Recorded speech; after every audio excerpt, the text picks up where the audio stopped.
Então, irmão, vamos agora para o segundo vídeo, né? Nesse primeiro vídeo, nós estudamos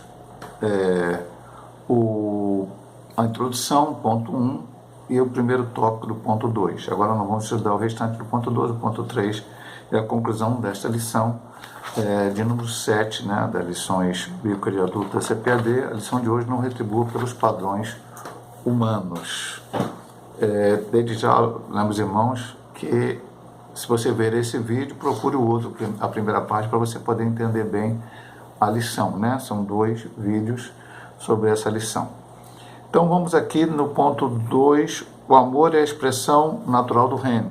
E tem uma pequena introdução que eu vou ler de novo desse ponto 2, que diz assim: para falar da lei do amor, desenvolvida por aqueles que fazem parte do seu reino, Jesus fez uso de 4 ilustrações que estão presentes na vida cotidiana para mostrar como se deve existir o mal. Vejamos, então a gente estudou no primeiro vídeo a primeira subdivisão, que é virar a outra face. Agora nós vamos ao 2, arrastar para o tribunal.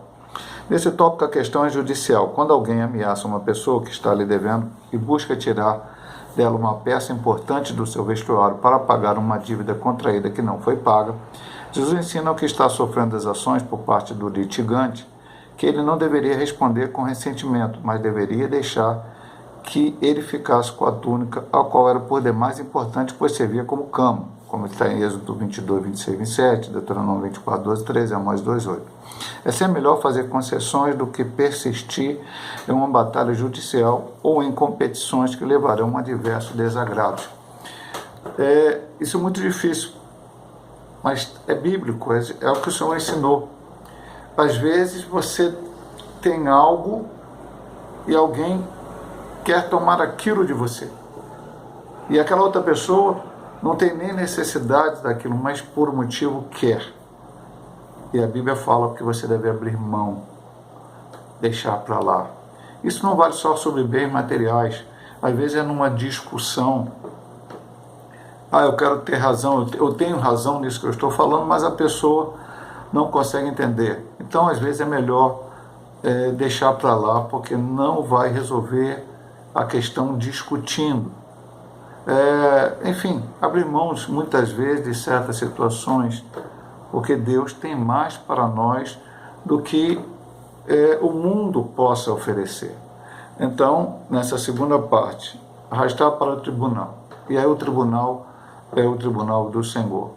Se o Senhor vê que nós estamos sofrendo injustiça, de alguma forma Ele vai agir em nosso favor e nos ajudar, não necessariamente prejudicando aquela pessoa que nos fez mal, mas abençoando a nossa vida de uma outra forma, através até de uma outra pessoa, de uma outra situação, para que nós possamos passar por aquilo. Se verdadeiramente a gente perdoa e deixou para lá. Se a gente resolver tomar as dores da situação, aí Deus deixa na tua mão. Você quer resolver? Vai resolver você mesmo. E a gente vai, como diz no final aqui, essas competições, essas coisas levarão a diversos desagrados. Obrigar a fazer algo é a terceira ilustração que Jesus disse. Mateus 5,41 trata de uma convocação feita por uma autoridade que força alguém ao serviço. Só para o irmão ter por ideia, né? Está no texto bíblico aqui. E se qualquer te obrigar a caminhar numa milha, vai com ele 2. Um exemplo bíblico é o de Simão Sirineu, que foi obrigado, constrangido, como diz o texto, a carregar a cruz de Jesus. Mateus 27, 32. O que é mais forte, por força da hierarquia, pode obrigar sem respeitar a vontade alheia. Assim, quando alguém anda a primeira milha, geralmente o faz como obrigação. Entretanto, para caminhar voluntariamente a segunda, só o faz quem tem um novo espírito, uma nova vida e os ensinos divinos gravados em seu coração. Tudo na vida é uma nova jornada, porque se faz com Cristo. Dessa maneira, a caminhada será gloriosa e abençoada, quer seja a jornada do casamento, quer seja do trabalho ou de qualquer outra coisa, como está em Mateus 28 e 20. Então, ele começa até pelo final. Jornada do casamento. Eu sempre digo, quando consigo aconselhar as pessoas, hoje eu não tenho dito muito não, mas já falei muitas vezes, o casamento começa depois da lua de mel. Até vem a festa, toda aquela coisa, alegria, fotos, vídeos, Vem a lua de mel, aquele momento de alegria do casal. Aí depois, acaba a lua de mel, começa o dia a dia. O dia a dia vai trazer pessoas diferentes, que vão conviver juntas. Um tem um costume diferente do outro, uma maneira de ser, uma criação, enfim, uma série de coisas. E nesse momento é que começa realmente o relacionamento. Se você for um cristão verdadeiro, você vai entender nesse tipo de relacionamento, que é o casamento, aqueles que casam, que o seu cônjuge, ele é diferente de você, então ele vai ter opiniões diferentes, ele vai ter ações diferentes, e o seu cônjuge também da mesma forma, e o casamento vai sendo, então, lapidado, moldado, haverá entendimento, haverá problemas, haverá dificuldade, depois vem filhos, vem uma série de coisas, e o relacionamento vai continuar.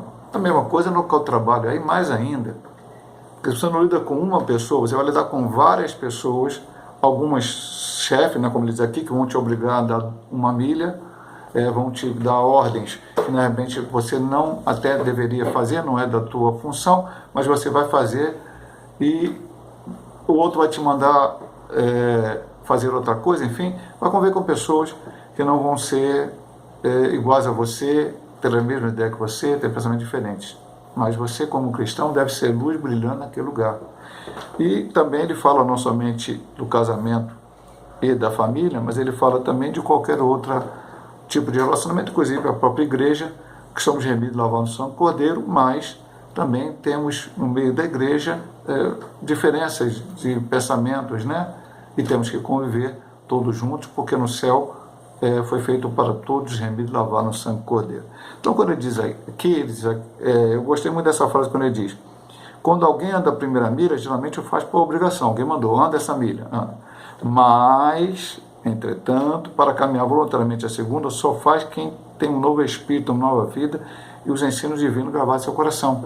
Então, te mandam fazer algo que de repente não é nem para você fazer, mas você faz aquilo com prazer, com alegria, com amor, e faz até mais do que foi pedido. E aí você está dando um bom exemplo de Cristo, porque Cristo veio a esta terra, viveu, pregou, ensinou, fez o bem, curou, e no final foi morto numa cruz. Era o plano de Deus? Sim, a gente sabe de tudo isso, mas ele se entregou a si mesmo para ser morto naquela cruz, sofreu para dar a salvação e vida eterna. Eu às vezes cito aqui nos estudos ou na pregação, quando eu era jovem, aqui na rua onde eu moro, eu morava aqui, depois morei em outros lugares, mas voltei a morar na mesma casa, e tem uma igreja batista aqui em cima da minha, até hoje, a igreja batista da Paulo Sérgio, e eu de vez em quando fazia algumas visitas lá. Eu era da Igreja Metodista do Brasil, e ia lá visitar, e lá tinha um grupo que me chamou muita atenção, o nome do grupo, o grupo de jovens, era Salvos para Servir, que é um pensamento que todos nós cristãos devemos. Nós fomos salvos para servir. Jesus disse para os discípulos, quando ele lavou os pés dos discípulos: eu vim para servir, não para ser servido. Você tem que fazer a mesma coisa. Então, se mandarem andar uma milha, anda duas, não reclama pela milha que você andou, mesmo que seja injusto esse pedido que te fizeram. Fazer alguma coisa por alguém é a quarta ilustração de Jesus. Jesus mostra que o cristão que realmente tem amor no coração, quando se depara com alguém que está sofrendo por algum tipo de necessidade, que está em apuros, pedindo auxílio, jamais agirá com indiferença. Antes, atenderá ao solicitante sem qualquer murmuração ou má vontade. Com uma atitude generosa, emprestará sem querer algo de volta. Esse procedimento só acontece para quem realmente tem o amor de Jesus no coração, por isso manifesta a de bondade. Eu sei que isso aqui, meu irmão, às vezes não é nem até real totalmente, real no sentido seguinte: às vezes alguém que não tem necessidade, você percebe na vida dele, mas quer alguma coisa. Eu ajudei algumas pessoas, eu emprestei o dinheiro a algumas pessoas há anos atrás, não foi agora, e essas pessoas simplesmente não me devolveram, e eu sabia que essas pessoas tinham condições de devolver. Alguns esqueceram, provavelmente. Então convivo com algum não convivo mais, porque já, infelizmente, já faleceu, mas outras pessoas convivo até hoje, e fica por isso mesmo. A pessoa estava por baixo, a pessoa estava numa situação difícil, essa pessoa estava realmente. Eu fui e lhe emprestei o dinheiro, a pessoa mudou de vida, a situação dela melhorou, não ficou rica não, melhorou, tá? A vida normalizada, mas esqueceu daquela parte. Ah, pastor, e aí? É justiça. É mesmo, humanamente falando, é. Mas Deus tem muito mais para me dar e Deus tem me dado muito mais. Isso aqui nós estamos falando de dinheiro, mas pode ser outras coisas também. Então Jesus falou, vá lá e ajuda. Vá lá e faz o bem. Ah, pastor, mas que versículo é esse? Volta lá no texto bíblico aqui, ele diz, se alguém te pedir, não te devia daquele que quiser, lhe emprestes. É a palavra de Deus, é a verdade bíblica, não a verdade humana, que é diferente. Vamos aqui então para o último ponto, buscando a perfeição de Cristo. Subdivisão, uma justiça mais elevada. A exigência de Mateus 5, 43 e 48 revela uma justiça muito elevada, incompatível com a natureza humana caída. O Senhor diz que devemos fazer o bem àqueles que nos fazem mal. Nosso desejo não deve ser o de manter ou de vingar a dívida, mas o de amar e perdoar. É um ensinamento divino, celestial. Sermão do Monte é taxativo. Em vez de planejar vingar-se, ore por aqueles que o magoam. Então, 43 a 45 diz, ouviste que foi dito, amarás o teu próximo e aborrecerás o teu inimigo. Não vamos falar disso aqui no ponto final. Eu, porém, vos digo, amai o vosso inimigo, bendizer o que maldiz, fazer bem aos que vos odeiam, orai pelos que vos maltratam e vos perseguem, para que sejais filho do Pai que está no céu, porque faz que o seu sol se levante sobre maus e bons, e chuva desça sobre justos e injustos. A natureza humana, como diz lá na introdução, nós falamos sobre isso, é vingar, é devolver. Fizeram mal para mim, eu vou fazer mal para a pessoa também. Ou pelo menos, se não fizeram mal, eu vou ficar chateado, vou ter ressentimentos, vou ficar triste com aquela pessoa. Isso é a natureza humana, normal. Agora, natureza mudada. Se alguém está em Cristo, 2 Coríntios 5,17, nova criatura é. As coisas velhas se passaram, a Escritura frenou. Nós somos novas criaturas. E Cristo, disse aqui, o Sermão do Monte é taxativo, ou seja, uma coisa forte. Temos que ser diferentes do mundo. O mundo é assim, nós não. Nós somos remidos e lavados no sangue do Cordeiro. Então tem que amar os nossos inimigos, orar por eles, pedir a misericórdia de Deus sobre a vida deles, para que eles possam também conhecer a verdade como nós conhecemos. E a segunda subdivisão e última, diz assim, o amor mais perfeito. O verbo amar, que aparece em Mateus 5,43, é agapau. É o amor que sabe receber com alegria, acolher, amar eternamente. É o amor que está satisfeito, está contente sobre ou com as coisas. Sobre as coisas ou com as coisas. Esse amor só está no crente porque foi derramado por Deus no seu coração. Enquanto a adição feita pelos mestres judeus desviara do real lei do amor, Jesus falou do amor ágape, o qual é inteligente, compreende as dificuldades, se esforça para libertar o inimigo do seu ódio. Esse amor pode ser visto na grandiosa atitude de Deus para com os pecadores. Eu disse até que era o último, mas não, esse é o segundo, ainda temos mais um aqui. Então, temos que agir assim. Só Deus, é que ele fala aqui, esse amor ágape, agapau, foi derramado por Deus em nós, vem de Deus, não é a natureza humana. E temos que nos esforçar para sermos perfeitos, como ele vai falar nesse ponto 3 que nós vamos seguir aqui. Perfeitos como o Pai. Parece inatingível o que Jesus elucidou. Sede vós perfeitos como é perfeito o vosso Pai que está no céu. Será que temos realmente a perfeição plena e divina? Pelos versículos 45 e 46, podemos notar que é possível ser perfeito como o Pai. Pela expressão ser de perfeitos, o que se entende é que Jesus limitou dentro do próprio contexto em relação ao amor. O amor de Deus é completo, ele não exclui nenhum grupo, todos são objetos do seu amor. O cristão jamais pode amar uns e aborrecer outros. Pois se evidenciar a bondade apenas para os seus amigos, nada mudará e procederá como os publicanos, como Jesus disse, né? Desprezados, esses cobradores de impostos eram considerados como estando em uma posição mais baixa no nível de iniquidade.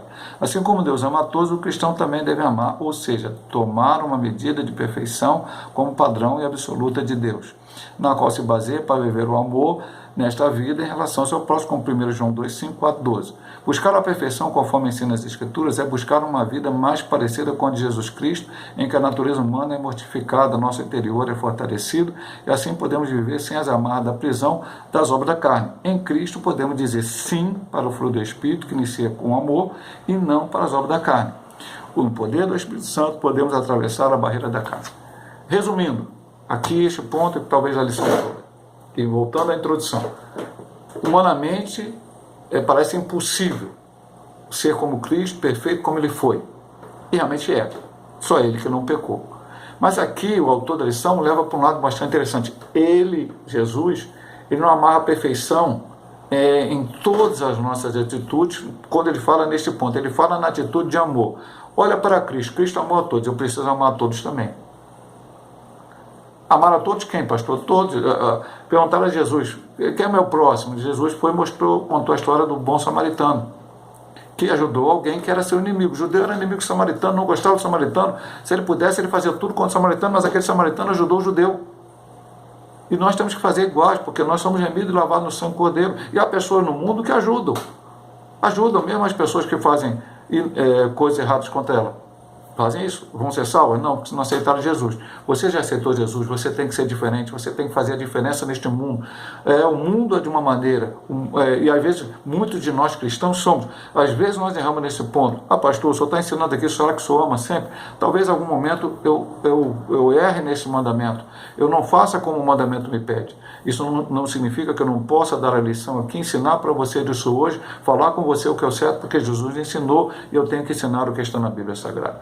Só queria voltar um pouquinho, que eu falei que ia falar, mas acabei não falando. Deixa eu ver aqui. É que eu não vou me lembrar aqui agora. Depois, em outro momento, eu falo para os irmãos. Vamos aqui à conclusão. Aprendemos com essa passagem bíblica que Jesus nos chama para viver neste mundo como seus discípulos em um novo estilo de vida, como também novos recursos espirituais para vencer qualquer inimigo pessoal. A base firme para tudo isso é o amor, pois somente através dele é que se pode expulsar o ódio e qualquer ação belicosa. O que vivem esse amor na vida prática estão se assemelhando ao verdadeiro caráter de Deus.